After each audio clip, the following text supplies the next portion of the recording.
Ever since she was a child, Clarice had a deathly fear of floating away. Her specific fear wasn't rooted in the fear of heights or rogue hot air balloons or faulty single-engine planes losing their grace in the air and coming crashing to the ground. No, what she was afraid of, what the specific fear that if she still stood for too long that the atoms or the angels would suddenly take notice and would band together to create a raft to hoist her closer to the sun than she'd ever want to be. Clarice didn't know where it had come from, but she knew how she was going to stop it. She was 5 when she made her first ankle bracelet. Not an ankle bracelet that you'd find in the standard itinerary at some day camp for kids. No, the ankle bracelet that Clarice had made for herself consisted of heavy-duty duct tape, several zip ties, and a collection of 5-pound weights stolen from her mother's trainer. "But Clarice," people would exclaim, "you live next to the water. Aren't you afraid of falling in? Wouldn't you drown?" But Clarice knew that if she was ever to start sinking, all she'd have to do is unstrap her bracelets and let the angels pluck her from whatever depths she'd sank to. She was so sure of this notion, this unflappable idea that she'd never fall for too long before her angels would pull her back up, that Clarice had absolutely no fear living on the tiny, rocky island of territory of Candy, Maine. In fact, Clarice would actually spend every morning at the very edge of the beachfront, scouring the rocky shores for untold little treasures before she'd head back and help her mother run the B&B they'd taken over from the last owners. These are 2 important things you should remember about the territory of northern Candy, Maine. 1. It was practically a jump, hop, and skip away from the Nova Scotian border. The isolation was pervasive. The old mining town had been long abandoned by the majority of its populace after the coal ran out, and only a few had returned to mill the salmon creeks and run the little logging they eked out through the strict EPA regulations. 2.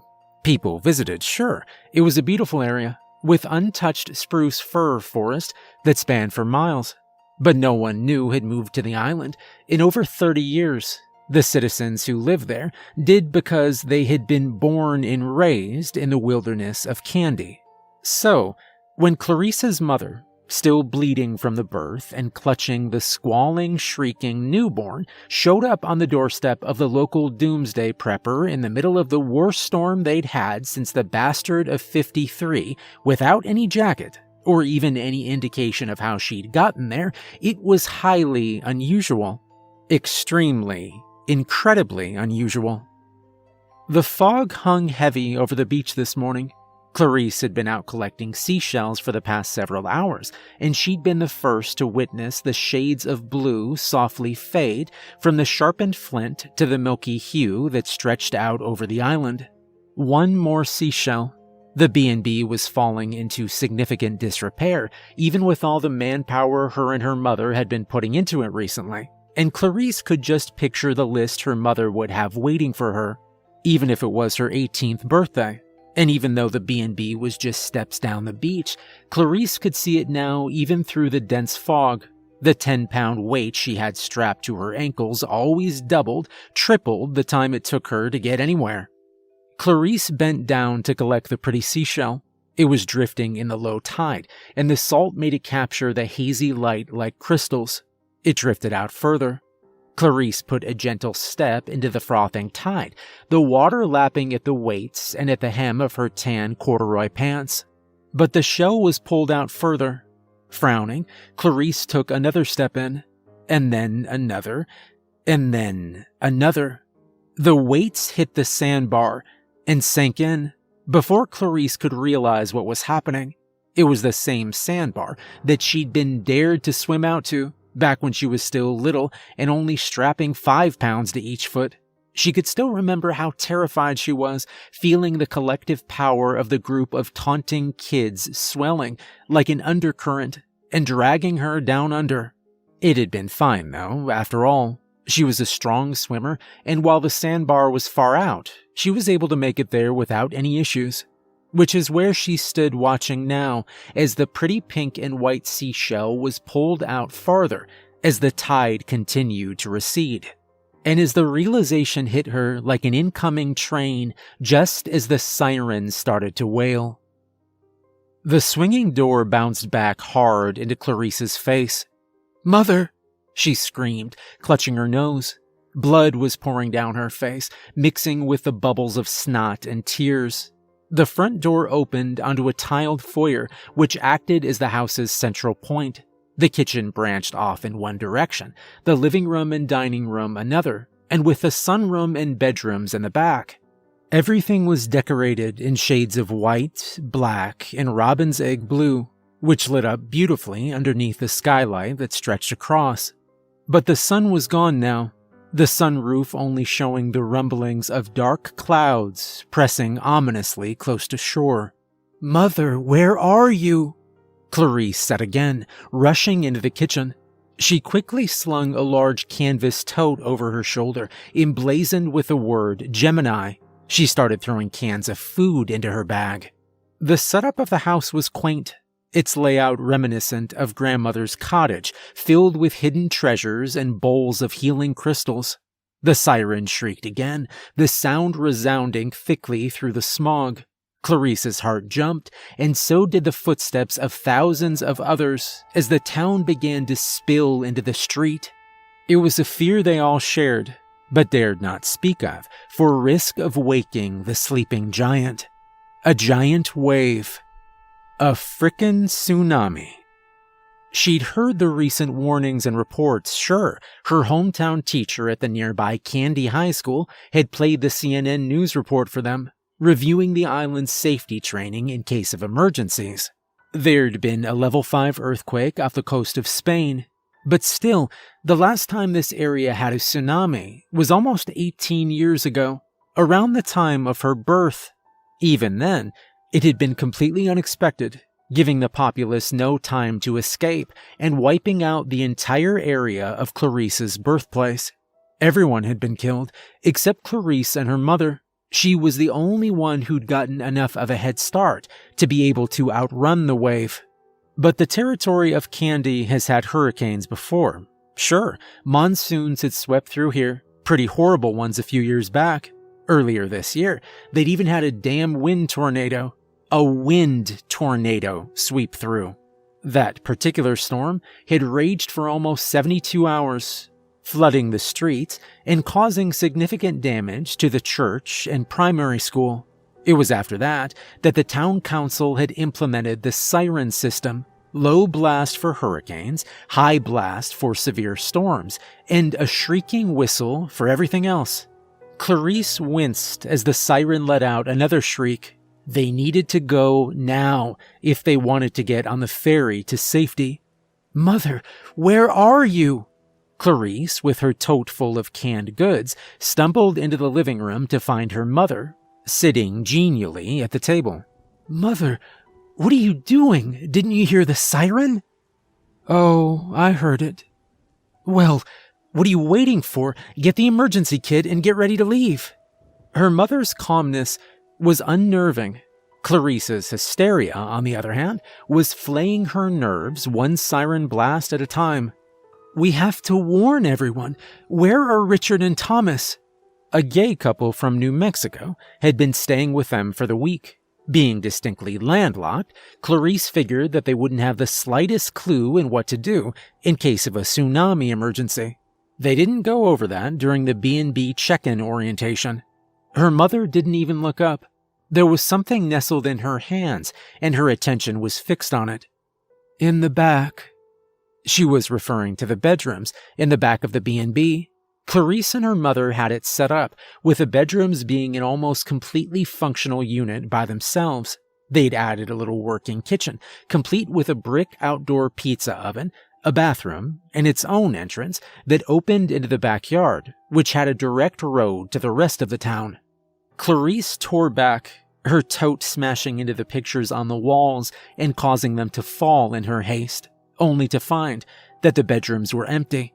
She whipped open the door to the backyard, thinking that maybe they'd stepped outside in the growing confusion, but there was nothing. They were gone. But a blazing fire had sprung up in town and was devouring homes and chasing people into the street. Clarice gasped in horror. There are two more things that you should know about the town of territory of Candy, Maine. One, people didn't live in Candy. People survived, or you died. There was no pansy, wishy-washy smiles and butterflies flitting about in Candy. The emptiness and the savagery of the wilderness that surrounded the town of Candy bred a certain type of person, someone who could look into the beast's eye and not be afraid of the barbarism they saw within. It was cold, so the people were cold. The local doomsday prepper, the same one that Clarice's mother had stumbled onto during that first night, was the most social of the bunch. And this is the one who was convinced that humanity and the government was out to get him. Candy Tough is what they called themselves. With skins of flint and hearts of stone, this was not the place for the weak-willed or pansy-hearted. 2.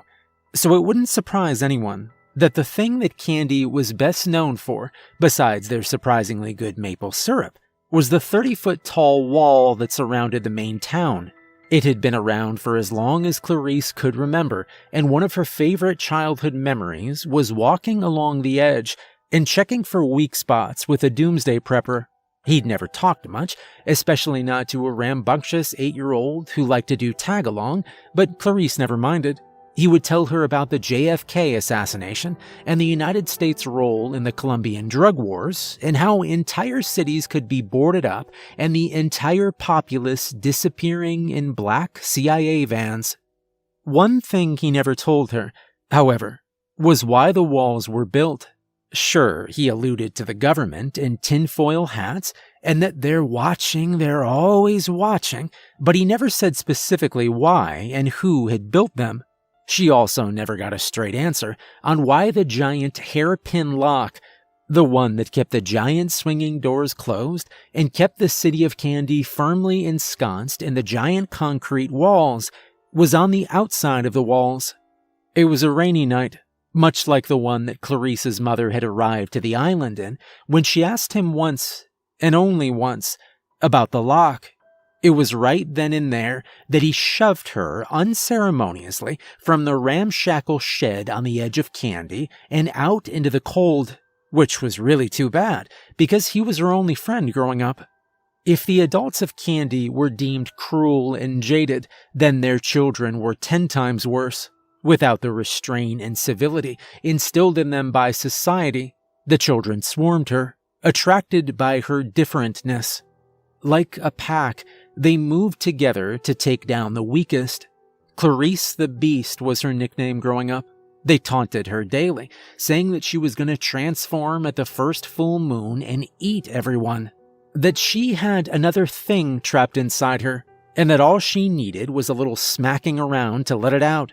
That she wasn't special, that she was weird and different. And smack her around they certainly did, even when it was frankly obvious that she wasn't a werewolf and that nothing was ever going to happen when the moon shone full and bright above the towering spruce fir pines. That didn't stop the kids. Clarice could remember a particularly bad incident and the reason for the scar that stretched across her brow that started when she dared to jump from the tallest tree to the low wall that ran across the edge of the B&B property. It wasn't so much of a dare, because Clarice knew that if she refused, that Johnny boy, the mean neighbor kid, would climb up and push her off anyways, which is what happened anyways. She missed, of course, but her forehead still managed to smash into it on the way down. Clarice, for the life of her, couldn't really remember what happened next, with the pain blurring everything out. All she could remember is her mother rushing to her and her mother's friend, the doomsday prepper, throwing himself in between her and the rest of the cowering kids. The kids never really messed with her after that. The cracking of glass accompanied Clarice's rush back into the kitchen. Richard and Thomas, they're gone. I'm assuming they heard the sirens and figured to head to the main port, Clarice said in a rush. We're gonna have to hurry if we want to meet them there. Her mother was standing in the kitchen with her back to Clarice. Her face was illuminated by the fires engorging on the belly of the town. She spoke so quietly that Clarice didn't even hear her the first time. "There isn't going to be a ferry out." Clarice's stomach dropped to her knees. She felt the ground rumble, as if something heavy suddenly dropped far off in the distance. The lights flickered in the kitchen. Her throat went dry. "Don't be ridiculous. We're just following procedure, much like last time. We made it fine during the last hurricane, and we'll be fine now." Her heavy tote slipped on her shoulder, and a can of peas jumped out, hitting the limestone hard. "Look, I even got your ID. That's all you need to get on the ferry. Let's go, Mom." The desperation felt like a kitchen blade wrapped in velvet. She could feel it too, dancing on the edge of her nerves like it was tap dancing on a telephone wire. Her mom didn't move, the red flames staining the edges of her white blonde hair like blood. "I can't leave without you," she sobbed. "I said, Clarice, stop. Listen to me." Her mother turned and took her hands. "But I don't understand. The ferry's always gone out. We just need to make it to the port." "The ferry isn't going to be there," her mother interrupted. "What are you talking about?" Clarice's voice cracked. Tears gathered in the corners of her eyes. Something rumbled again, but it was harder this time. Like whatever it was moving closer. "Why are you doing this? What's happening?" Her mother's pale eyes glittered too, with the color of her tears matching the color of her eyes. "This isn't like the last time. We're not gonna outrun the wave." She was holding Clarice's old baby blanket. Clarice, her head pounding, sat down hard at the living room table. Her tote clanked heavily, and she dropped it on the limestone floor. The cans rolled everywhere, sliding underneath the table and far into the kitchen. There was something else on the table too, something she had missed earlier in her panic. It was a piece of paper, but such an old piece of paper, so worn down from the millions of fingerprints pressed upon it, like the weight of time and history had hardened it, that it looked like cloth. It was about an inch wide and several inches long, and something was written on it, with cramped, rushed handwriting. "When the red from the east meets the rushing blue from the west." "What is this?" Clarice asked, her voice cracking from the tears. Her mother forced a sad smile as she touched the key she'd worn around her neck for as long as Clarice could remember. "It's a prediction, sweetie. A prediction of how we're going to die."